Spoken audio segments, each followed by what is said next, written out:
O livro Eta e o livro Etc. continuam falando da usia, continuam falando dessa espécie de filosofia primeira, que aqui no Eta 1 é definido como alguma coisa que diz respeito ao que é corista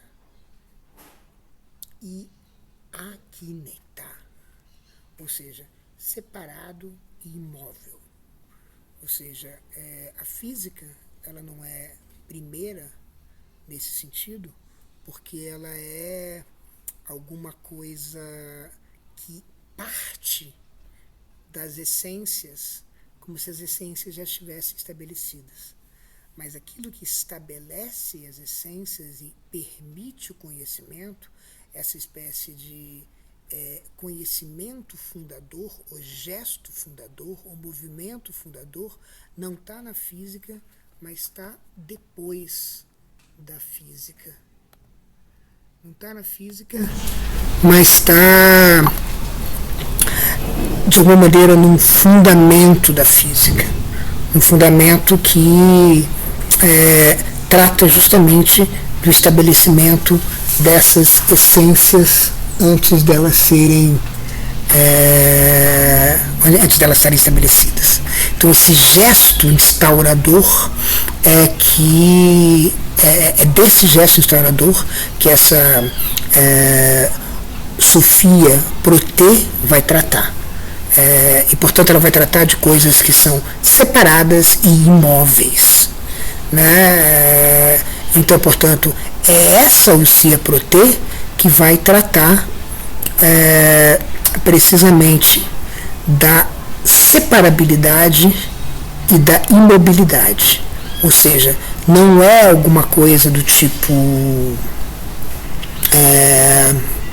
não é alguma coisa do tipo Pantarrei, que se move o tempo todo, né? Ainda no livro Eta, o Aristóteles vai se dedicar um pouco à ideia de acidente, e vai dizer, no Eta 2, ele vai dizer nenhuma ciência se ocupa do acidente.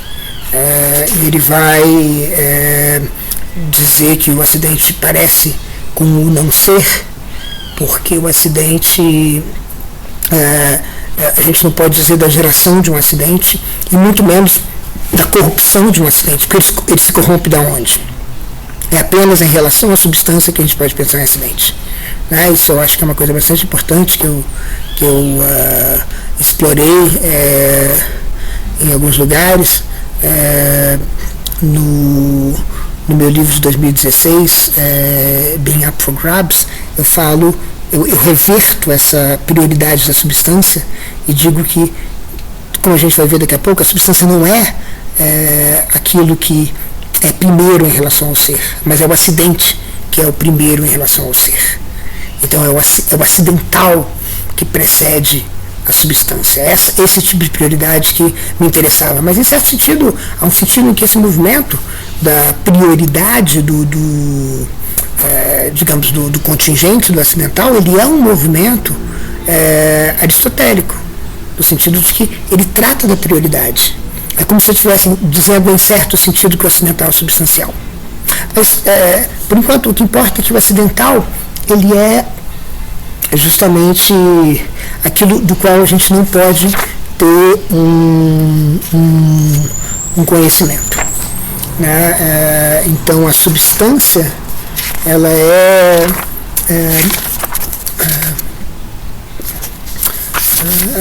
a substância, ela é imóvel,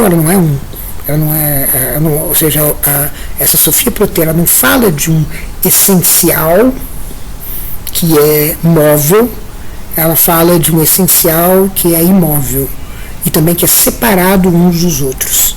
Então você tem aí uma individuação daquilo que existe. Então você tem coisas que existem, entes que existem, existentes que existem, né, e que subsistem por si mesmos e são, portanto, imóveis. A gente falava do motor imóvel, né? Ou seja, são imóveis, são em ato, E isso é diferente de dizer que se trata, não há uma prioridade do acidental, nem do impermanente, nem do temporário, mas há uma prioridade do imóvel, que é também destacado um do outro, que é formado em porções individuais. Né? Então, não pode ser de essências particulares, mas terá que ser da própria natureza da substância, essa Sophia Proté. Então, a ciência, que é em última instância a base de tudo, o fundamento de tudo, é aquela que trata dessa substância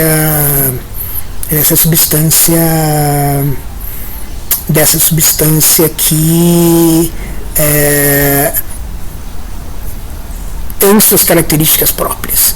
Então é uma espécie de estudo a priori do que tem que basear toda a ciência. E a própria ciência se mistura com a substância. A ciência tem que ser a ciência do substancial. Ela não pode ser a ciência do acidental. Quando a gente move para o livro Tzeta, que é um livro bastante denso, e é um livro que, em certo sentido, exibe a doutrina da substância com alguns dos seus elementos centrais, por exemplo, a doutrina da essência, Einai, e também, em parte, a doutrina do hipokeimenon, a doutrina de como a Ilê ela sustenta a substância, e, portanto, tem aí também embutido uma doutrina da predicação, e, por fim, uma doutrina do universal. O livro Tzeta tem muita coisa, e é uma espécie de exposição central da doutrina da substância.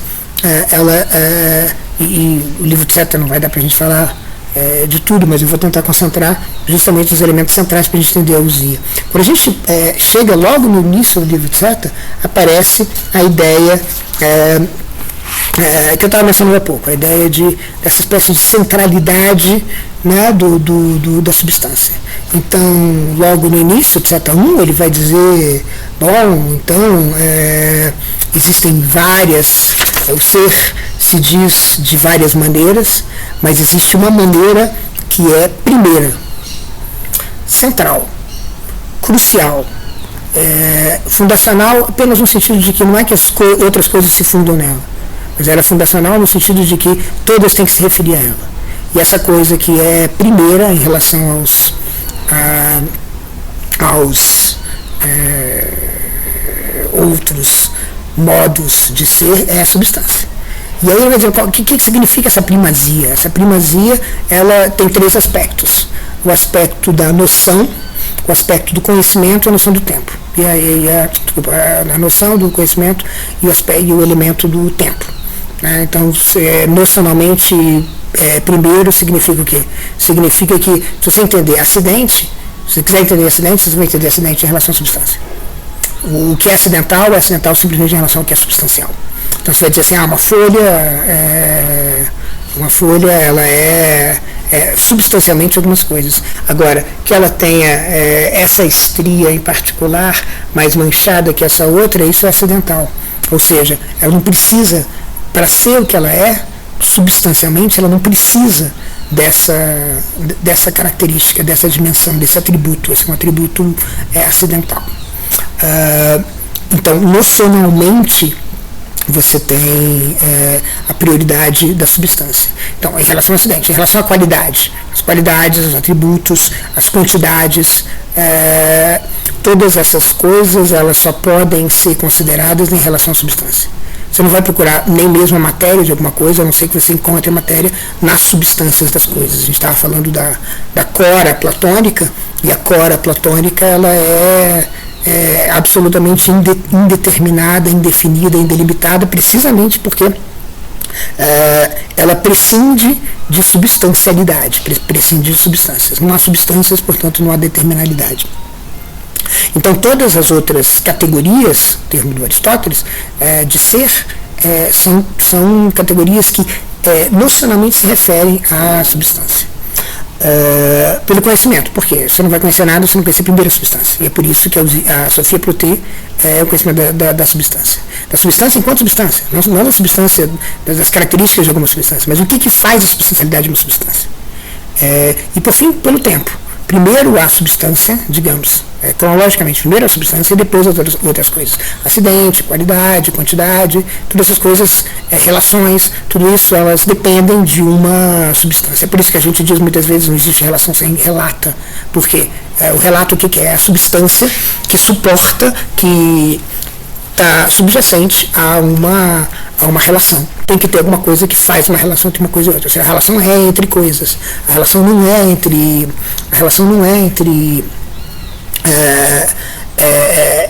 entre alguma coisa que não é. Então, ou seja, tem que ser, para ela ser substancial, ela tem que se relacionar às substâncias. Então, por exemplo, quando a gente fala de uma ontologia relacional, por exemplo, a gente está rompendo, em certo sentido, com essa ideia de prioridade da substância de alguma maneira. Porque aqui, basicamente, a ideia é que nocionalmente, epistemicamente e temporalmente, cronologicamente, a substância precede qualquer outra categoria do ser. Por exemplo, a relação. Então, a relação ela é subsidiária da substância. Então, você só conhece a relação se conhece a substância, você só conhece, a substância vem antes da relação, e não é possível entender, inteligir, captar a inteligibilidade de uma relação, a não ser em relação, a não ser fazendo menção à substância. Então, pronto. Então, a gente tem a inauguração de um gesto inaugural, digamos, de uma concepção das coisas à nossa volta, e uma certa maneira de lidar com as coisas à nossa volta, em que elas são formadas de substância, né, e, portanto, tratar do ser é tratar da substância. A gente vai, portanto, depois suspeitar que essa portanto, a passagem de uma investigação acerca do que em direção a uma investigação acerca do que é substancialmente. E a substância, enfim, ela tem suas individuações, um imóvel separado, como diz o livro ETA, como a gente estava vendo, né, lá no inicinho. Então, essa visão de tudo em termos de substâncias. Então você tem indivíduos que têm a sua natureza. Então isso é um indivíduo que tem a sua natureza. Então entender isso aqui significa entender qual é a substância que subjaz isso aqui. Porque a substância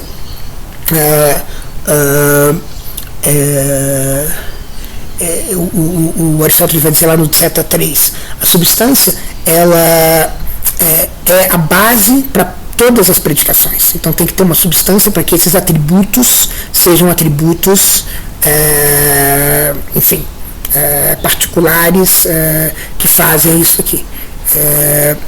E é claro, sem grandes mistérios, é justamente o hipokeimenon que vai sustentar a predicação da substância. Então, portanto, a gente poderia dizer que a ousia é uma ilê predicada, é uma matéria predicada. Mas é preciso ter a matéria. Mas essa matéria não é, a matéria ela mesma não é a base da predicação. Né? Ela é a substância que é a base da predicação. Mas, e a substância o que é? É a ilê predicada. Porque a ilê que não é predicada não tem determinação. Então você precisa ter essa determinação para ter a substancialidade. Então é esse o passo, né? O passo é entender, portanto, a ousia como sendo justamente esses itens separados, e cada um desses itens pode ser entendido. Não podem ser entendidos no sentido de uma forma, mas podem ser entendidos em termos de uma inteléquia. Né? Podem ser entendidos em termos de uma, não em termos de uma morfê, mas em termos de alguma coisa que está em trabalho, está em ação. Então, essas diferentes ações é que a gente compreende. É por isso que é nesse sentido que a gente diz que, em certo sentido, há uma espécie de vertigem na passagem de Platão para Aristóteles, visto dessa maneira, né? Porque, enfim, em Platão você tem justamente a separação das formas. A separação significa realmente a separação do inteligível e do sensível, e aqui você tem essas substâncias, digamos assim, essas usias, essas apresentações, a gente pode dizer, essas apresentações que a gente procura entender. Então, procurar essa ciência primeira, essa Sophia Protê, ela seria a tentativa de entender essas substâncias, entender o que faz a substância ser uma substância e o que faz cada uma das substâncias ser distinta da outra, e o que é, na sua natureza, a substância. Então, com isso, você não pergunta mais o que faz a apresentação vir à tona. Você pergunta simplesmente, por exemplo, como você poderia encontrar lá no primeiro fragmento do Anaximandro. Né? Não é, lá no primeiro fragmento do Anaximandro você tem o que faz com que as coisas venham a ser. E aqui todo vir a ser é baseado já nas substâncias estabelecidas. Né? Quando ele vai falar do devir, ele vai falar do devir ele vai falar do movimento em termos da substância, porque é a substância que é prioritária. Então essa prioridade da substância contrasta com a prioridade da substância contrasta com a ideia de se perguntar pelo que é em geral. É como se a pergunta começasse com essa substancialidade. E substancialidade não é uma coisa. A substancialidade não é uma coisa que você.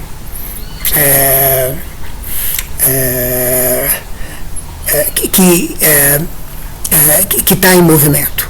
A substancialidade está lá e portanto, se pode fazer uma ciência substancial, porque o substancial é permanente necessário, imóvel, e o imóvel é que trata essa ciência, e essa ciência que vai tratar do imóvel, esse estudo que vai tratar do imóvel é aquilo que é prioritário. Então, o que esse gesto de inventar essa ciência do imóvel faz? Lembrando que o imóvel e o separado é sensível. Está no concreto, por assim dizer. Né? O concreto não tem não existe essa separação aqui. Né? Então, é essa folha aqui. Então, a essência, a substância, a folha, é que eu vou tratar. Então, eu descarto os acidentes e tenho essencialmente a folha. E a folha não é essencialmente uma forma. A folha essencialmente é uma forma conectada com uma sustentação dessas formas, com uma instanciação dessas formas que formam a materialidade dessa folha, que formam o substrato dessa folha. Então, por isso que eu estava falando ilê predicada, né? ilê com atributos. Né? Então, a ideia é que em Aristóteles o artificial ele é implementável. Então, se vocês quiserem, aqui você tem, portanto, a substancialidade está dividida em indivíduos sensíveis, e esses indivíduos, e para você artificializar, para você simular, para você simular alguma coisa, por exemplo, uma folha, você precisa ter a matéria dessa folha, porque a simulação não é uma simulação meramente ideada, mental, pensada. Ela envolve um elemento, um substrato, ela envolve esse elemento anterior, né? Esse elemento que sustenta qualquer predicação. Então, a determinação, ela é uma determinação da substância. Né? Senão, ela é uma determinação, digamos, que não tem a primazia que a substância tem. Então, a determinação é dada pela substância. Então, se você não entender a substância, você não chega na física. Então, você não chega em lugar nenhum. Porque a substância é aquilo que faz com que a folha seja o que ela é. Então, uma substância é inteligível porque você pode ter um conhecimento dela, que é assegurado por essa Sophia Pruté, e aí você vai poder simular essa substância em outro material, mas você vai precisar de um material. Né? Você vai precisar de um material, porque sem esse material você não simula. Então a passagem, se vocês quiserem, aqui, em certo sentido, aqui, entre o que Platão está fazendo e o que Aristóteles está fazendo, é uma passagem entre a ideação e a simulação. A idealidade e a simulabilidade. Né? É possível idear, é possível separar as ideias das coisas, é possível simular as ideias, simular as coisas fora delas. É essa extração que a gente poderia estar pensando aqui. E pronto, aí a pergunta central dele, que vai ocupar a maior parte de etc., é o que é então essa substância? E a resposta não tem grandes mistérios, né? A resposta é que ele vai associar a substância, a usia, né? Essa apresentação, essas apresentações, não a uma forma, mas a um símbolo. Né? Há uma congregação, há uma conjugação, portanto, de matéria e forma. Portanto, isso é também, a gente não vai falar tanto do livro Teto, mas aqui já começa a aparecer a ideia de ato e potência, até na ideia de imobilidade. Então, é também uma combinação de ato e potência. Então, portanto, é como se você tivesse uma physis, né? Uma physis, né? No sentido que a gente estava vendo de uma natureza no sentido mais largo. Então, essa physis, ela é alguma coisa que é próprio da substância, porque a substância, então, ela tem certas potências, e ela tem certos atos, ou seja, melhor dizendo, ela tem certas energeias em trabalho e ela tem certas dínamos. Então, esses dois nomes para o ato são importantes da gente prestar atenção também. Ou seja, a palavra energeia, né, e a palavra inteléquia. Inteléquia envolve alguma coisa que tem quase nela mesma o seu fim. Né? Então ela está em direção a um fim. E energeia está em trabalho. Então essas coisas envolvem a ação. Né? São a ação que é primordialmente a substância. Então é por isso que não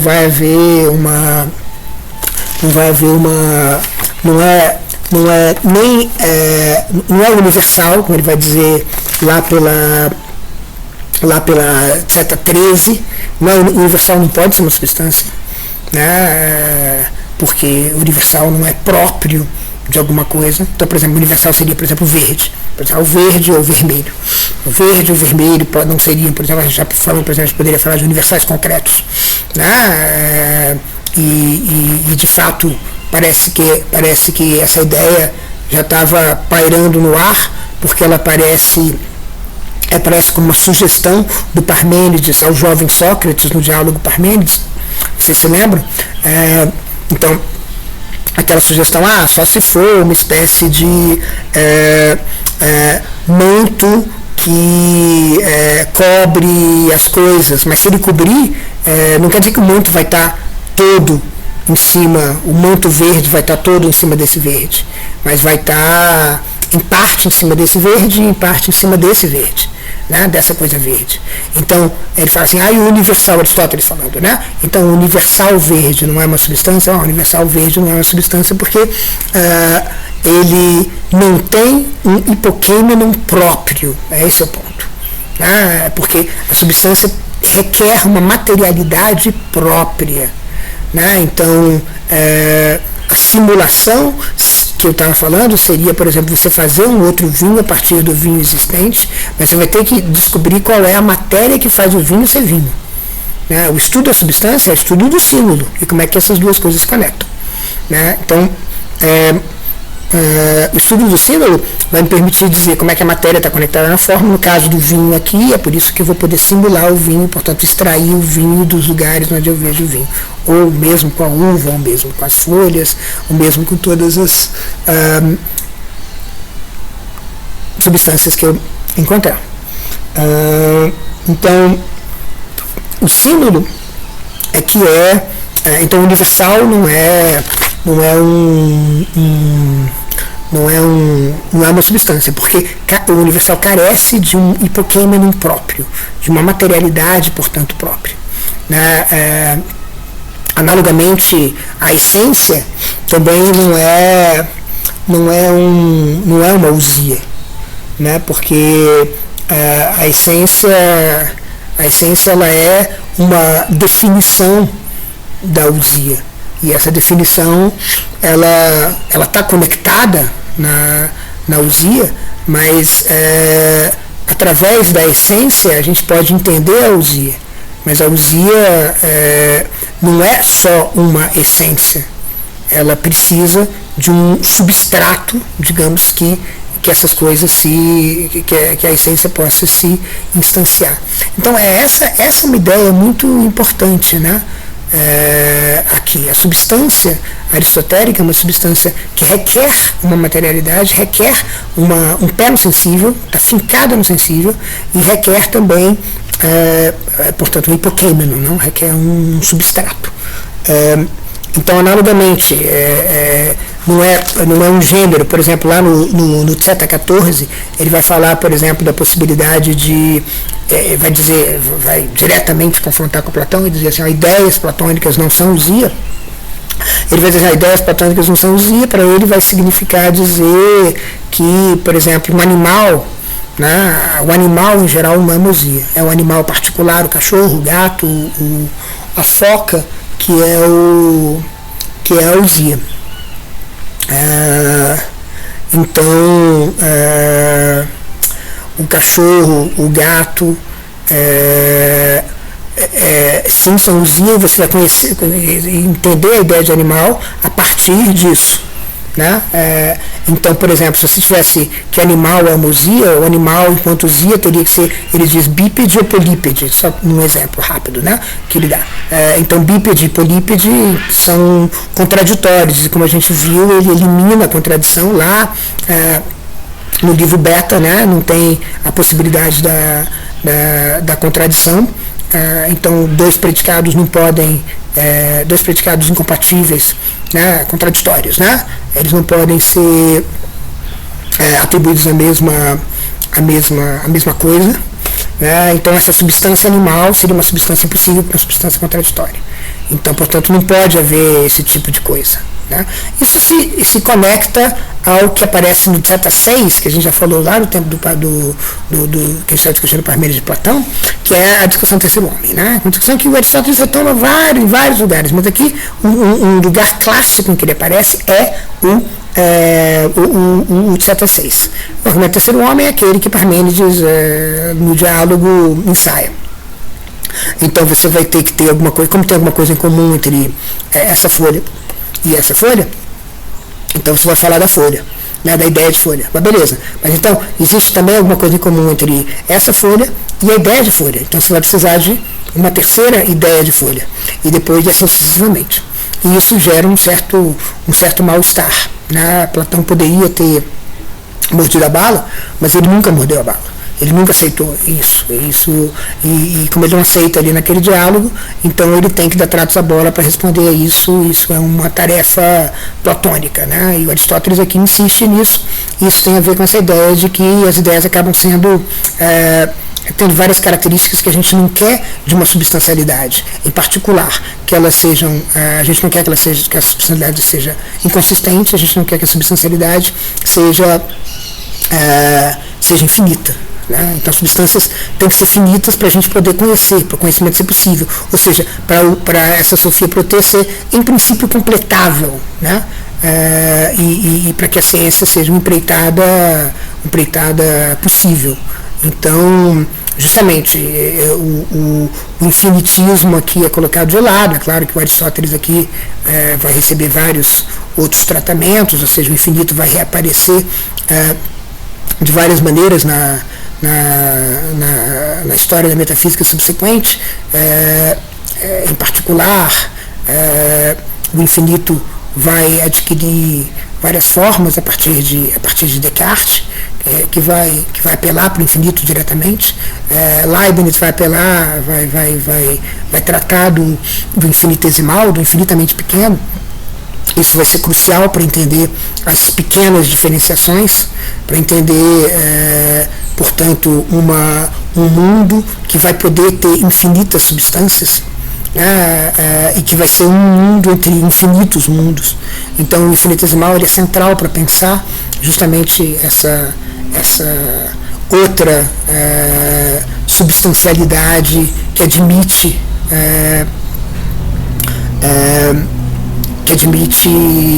infinitas substâncias. Então é esse infinito que é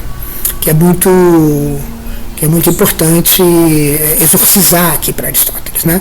Então, aí ele compartilha com Platão isso, e mais ou menos é como se ele estivesse dizendo: veja, eu então vejo que Platão está à busca de uma ousia, e essa ousia ela não pode se encontrar nas ideias, né? Então, nenhuma ousia também pode ser composta de outras ousias, né? Então você tem uma substância. Se cachorro, gato, rinoceronte, foca são ousias, então animal não pode ser ousia. Animal vai ser alguma coisa que é construído a partir daí. E é justamente nesse momento que eu acho que Aristóteles faz um gesto, que é um gesto muito característico do movimento que ele está fazendo em relação a Platão. Porque você pode falar de animal, sim, você pode falar de animal. Você olha uma foca e fala de animal, você olha uma minhoca e fala de animal. Bom, como é que você faz isso? Porque você está olhando para a foca ou para a minhoca como um animal, tá? E esse como é central.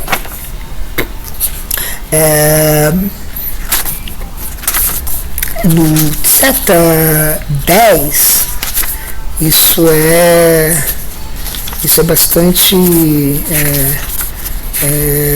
central. Quando ele discute a ideia de definição, né? E aí ele introduz essa ideia do como e essa ideia do aspecto. Né? Então essa é, digamos assim, o cerne da solução do Aristóteles. O símbolo, né, essa substância que envolve matéria e forma, essa combinação de matéria e forma, essa combinação necessária de matéria e forma, não é uma combinação, portanto, acidental, ela é substancial, se vocês quiserem, ela não é contingente, ela não é por sorte, por acaso. Essa combinação é que vai ser a estrutura, digamos, da postulação metafísica. Mas aí você vai dizer, mas então, por exemplo, lá no livro Mu, mais para o final do expediente, no Mu 3, por exemplo, ele vai dizer, mas como é possível então que eu possa, por exemplo, pensar os objetos matemáticos, os números, por exemplo, hoje em dia a gente falaria, sei lá, os grupos, os conjuntos, enfim, as categorias, como que a gente pode pensar os números em particular, ele se pergunta. Se os números eles não podem ser separados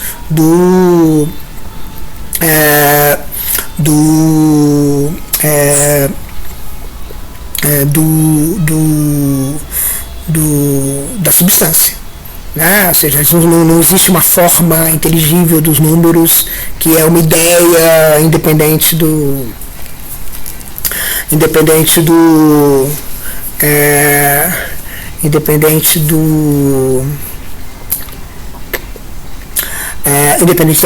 da matéria, das substâncias. Então, basicamente, a substância e o número formam uma espécie de agregado, mas que agregado é esse, por exemplo, de quantidade e substância.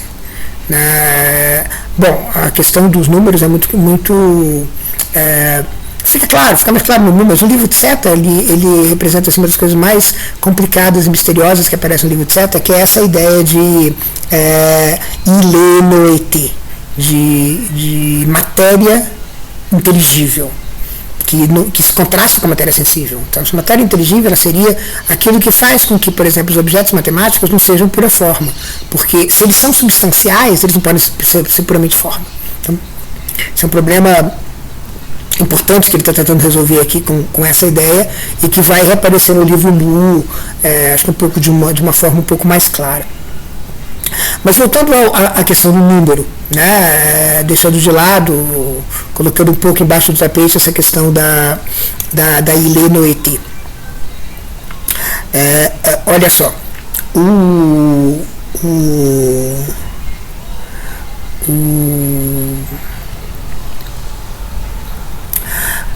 a substância ela pode ser vista de vários aspectos. Então, o ser se diz de muitas maneiras, o ser é primordialmente substância, mas ele pode ser visto enquanto várias coisas, como várias coisas, em vários aspectos. Então, por exemplo, o número, a separação entre o número e as coisas que são numeradas, por exemplo, 10 pitangas, 10 pitangas, número 10 e o conjunto de pitangas que tem no galho, essa separação não é uma separação em que você tem extensionalmente, vamos lá, o número de um lado e as pitangas do outro, as formas e as coisas separadas, como Platão queria, mas intencionalmente você pode separar elas. Ou seja, a conotação é diferente. Você pode olhar para essas pitangas enquanto 10 e você pode olhar para essas pitangas enquanto pitangas. Você pode olhar para essas pitangas enquanto o número 10, você pode olhar para essas pitangas enquanto um conjunto de frutas. Então você pode olhar para a coisa enquanto coisa, você pode olhar para a coisa enquanto número. Ou seja, você pode ver de diferentes maneiras. Ou seja, é o que você vê no que você vê. E isso não é, digamos assim, uma doutrina, a intencionalidade, veja, não é uma doutrina da nossa percepção do mundo, é uma doutrina do próprio mundo. Essa é a sacada, a mordida aristotélica. Essa é a palavrinha mágica, uma das palavrinhas mágicas da metafísica, que é a palavra re, que é traduzida para assim como qua, que é a palavra enquanto. Ele vai dizer assim, enquanto uma coisa, enquanto outra coisa. Isso vai aparecer, por exemplo, no Tzeta 10, quando ele diz assim, lá pelas tantas, isso está na 1035A, na 8, no grego, em que ele diz kai he eidos, enquanto ideia. Você pode ver as coisas enquanto ideia. Você pode ver as coisas enquanto número. Você pode ver as coisas enquanto uma outra coisa qualquer. Então, o mundo permite ser visto enquanto diferentes coisas. Mas isso só é possível a partir da substância. Então, por exemplo, vamos lá. Fazendo uma rápida digressão que pode ajudar, pode não ajudar.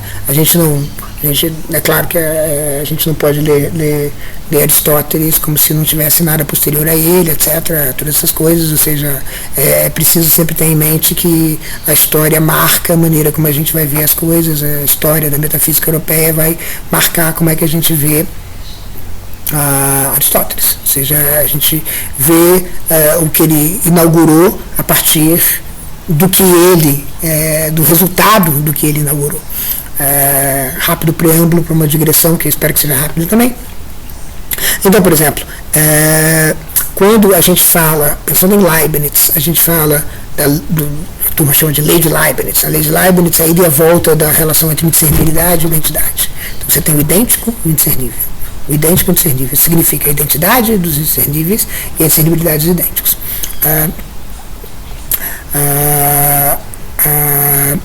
identidade dos indiscerníveis vai garantir para Leibniz, para muita gente, justamente que você pode prescindir de um substrato, né? Esse substrato que é essa coisa que não é atributo nenhum, não é qualidade nenhuma, não é predicação nenhuma.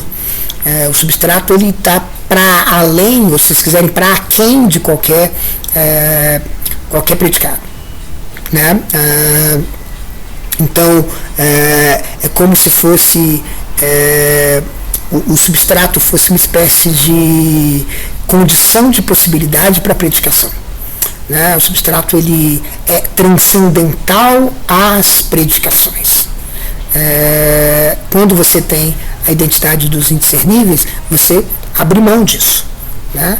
Então, por exemplo, Leibniz vai fazer um repúdio direto à doutrina de Duns Scotus, que é uma doutrina da aceidade, né? da estidade. Então ele vai dizer assim, o Duns Scotus vai dizer assim, qual a diferença entre essa folha e essa folha? A diferença entre essa folha e essa folha, no limite, não são os seus atributos, né? Não são os seus predicados, não são suas qualidades, não são suas dimensões, não são suas propriedades, vamos lá, mas é a estidade, ou seja, que essa folha é essa folha e que essa folha é essa folha. A lei de Leibniz, esse lado da lei de Leibniz é absolutamente contrário a isso, né? Ou seja, a identidade, os indiscerníveis são idênticos. Se as propriedades das duas folhas fossem exatamente iguais, elas seriam a mesma folha. E tem um detalhe importante, que elas podem ser numericamente diferentes, mas idênticas substancialmente, né? Etc., ou idênticas qualitativamente, mas essa identidade ela é garantida pela indiscernibilidade. O outro lado da coisa é a indiscernibilidade dos idênticos. Se duas coisas são idênticas, elas são indiscerníveis. Então, se eu tenho 10 pitangas numa cestinha, eu digo 10, eu posso ver enquanto 10, eu posso ver enquanto pitangas. Não, porque você está fazendo uma discernibilidade entre duas coisas que são idênticas, é o mesmo cesto de pitangas. Então, a gente vê que nem há identidade dos discerníveis, nem discernibilidade dos idênticos aqui na doutrina da substância de Aristóteles, né? Então, você não tem nenhuma das duas coisas. Então, você não pode passar da discernibilidade para a identidade, você não pode passar da identidade para a discernibilidade. Porque você pode ter duas coisas que são a mesma, mas elas são discerníveis, porque uma está sendo vista uma coisa e outra está sendo vista outra. Está sendo vista enquanto uma coisa, outra, seria enquanto coisa, enquanto número. Qua coisa, qua número. Então, você não vai em volta aqui, né? Então, aqui é um contraste que pode ajudar, pode não ajudar. Mas o é central, de toda maneira, né? Ou seja, de várias maneiras, isso não significa também que não tem uma maneira central. A maneira central é uma maneira substancial. Então, para você entender as coisas, para você ter uma inteligibilidade de como as coisas são, você vai ter que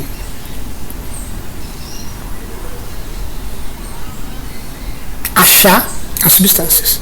E é por isso que, para a matemática ser possível, ele vai ter que precisar dessa tal ilê no ET, essa matéria matemática. Sem a matéria matemática você não tem substância matemática, se não tem substância matemática você não pode ter conhecimento nenhum da matemática.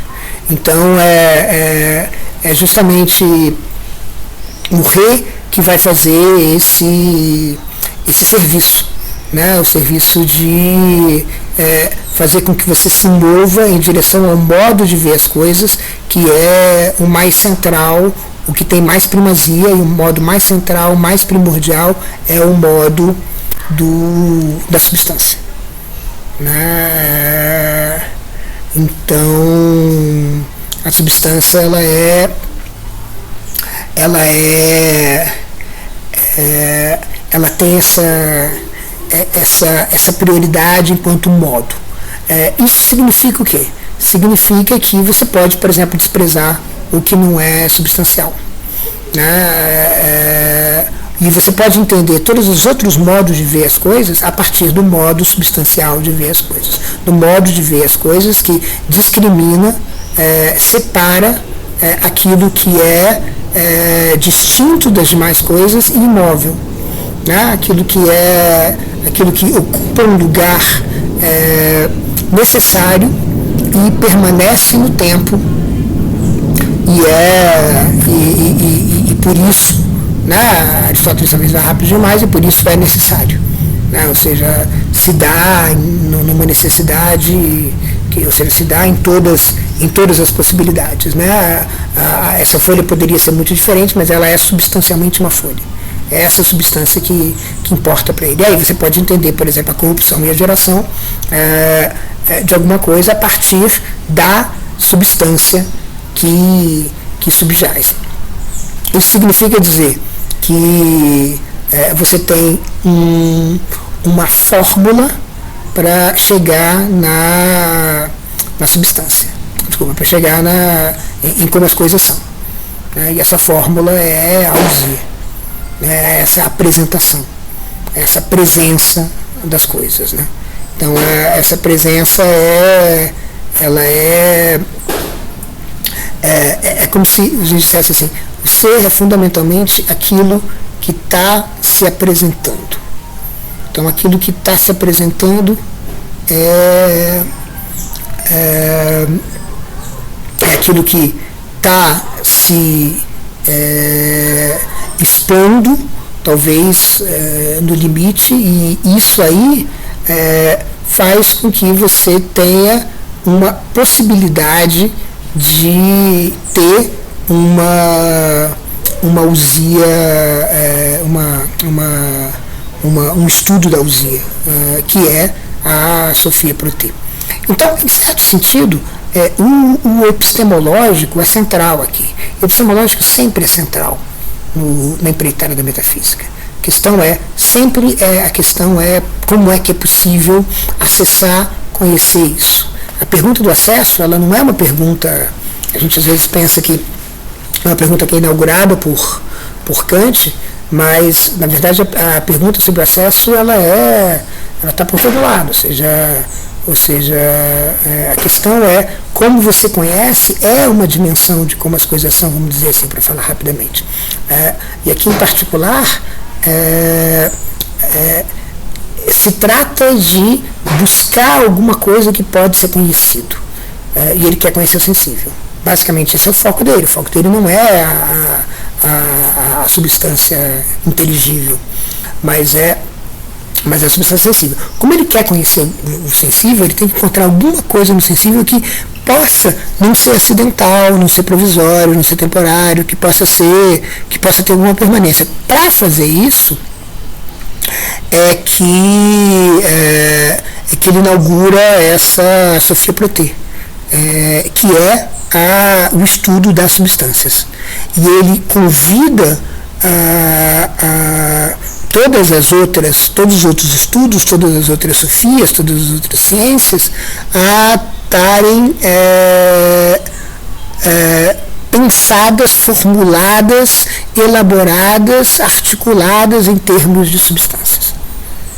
Então aí que você tem uma espécie de árvore do conhecimento, que é uma árvore da estrutura das determinações. Primeiro as substâncias. A substância é primeira temporalmente, a substância, e o estudo da substância tem que ser um estudo primeiro. Então, em certo sentido, o fundamento epistêmico, nocional e temporal de qualquer estudo particular é o estudo da ousia, é o estudo da apresentação. Então esse é o gesto, né? Então é como se lembrar que a metafísica começa com uma frase que é muito discutida. A gente não chegou a dar uma olhada no livro Alfa, mas basicamente o livro começa com a afirmação de que todo mundo, todos os homens, né, todos os humanos, têm, por natureza, fisei, né,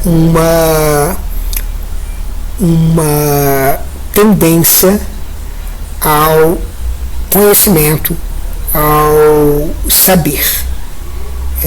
Então, é como se tivesse uma espécie de curiosidade natural. E essa curiosidade natural é dirigida para esse gesto que vai inaugurar o projeto metafísico, que é o gesto de encontrar a substância no sensível. Enfim, não há, ou seja, a substância ela é tributária da possibilidade do sensível ser separado de alguma coisa, mas a separação aqui é uma separação, veja lá, tá? Então é aqui que, em certo sentido, o que parece ser epistêmico entra em questão, porque significa você pode ver as coisas em termos de substância, e é isso que vai ser primordial, porque esse é o ponto inicial, essa é a pedra dura, daqui não passa, daqui não passa nocionalmente, daqui não passa o seu conhecimento, daqui não passa temporalmente. Enquanto você vê as coisas enquanto substância, você cria toda uma outra relação com o sensível. O sensível, ele tem uma substancialidade, ele tem uma permanência, ele tem uma necessidade, ele não é feito de acidentes temporais, de contingências. Então, esse convite a saciar essa tendência de conhecimento em termos de substância, em termos de ver as coisas em sua substancialidade, é uma maneira de dizer assim, a gente não pergunta como é que uma coisa se presencia, porque todas as perguntas vão ter que ser posteriores às perguntas acerca da substância. Então, em certo sentido, uma filosofia, seja lá exatamente o que isso quer dizer, uma filosofia ela é também uma espécie de articulação de perguntas. E o que ele está fazendo aqui é conceder, estabelecer, determinar, tentar se convencer de que a prioridade.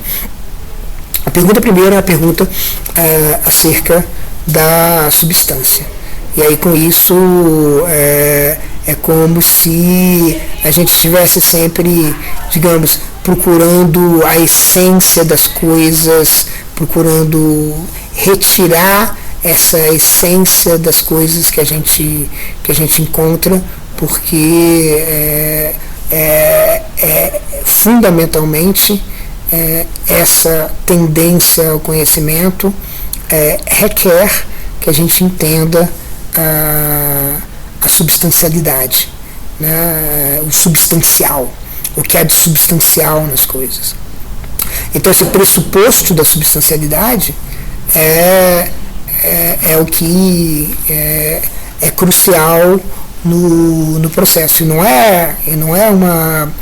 é que a essência pode ser, não é que o que é substancial pode ser removido, mas é que removido do sensível, mas é que o sensível pode ser, você pode interferir no sensível, né? Você pode interferir no sensível diretamente no sensível, porque se trata de poder entender essas substâncias. Então, essa Sophia Proté é, em certo sentido, uma espécie de estudo, ciência da artificialidade, ou uma inteligência da artificialidade, ou uma inteligibilidade da artificialidade, uma inteligência da simulação.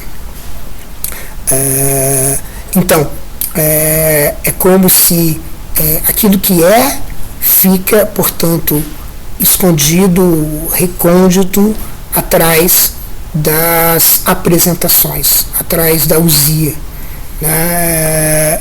E E é justamente essa usia que é formada em termos de um símbolo, ou seja, de uma composição, de uma articulação de matéria e forma, que comporia tudo. Ou seja, não é uma articulação de matéria e forma que é concedida por alguma coisa, mas o ponto-chave, o ponto inicial, o ponto central é essa articulação símbolo da usia. É como se, em certo sentido, com isso, quando você diz essa condição de possibilidade, esse é o elemento central, essa é a usia proter, é como se, em certo sentido, você interditasse a pesquisa, a pergunta acerca do que faz uma substância ser o que ela é, o que faz com que uma coisa se presencie, né, se apresente. Né? Então você tem o ponto de partida, são essas apresentações, né? São essas presenças, essa usia. Né? Não tem alguma coisa outra por trás disso. Né? E em certo sentido é como se você estivesse dizendo, não tem alguma coisa outra por trás, ao mesmo tempo, dessa Sophia proter. Então, essa primazia da substância, ela se articula com a primazia dessa sapiência primordial da substância. Então, não há por trás da substância coisa alguma.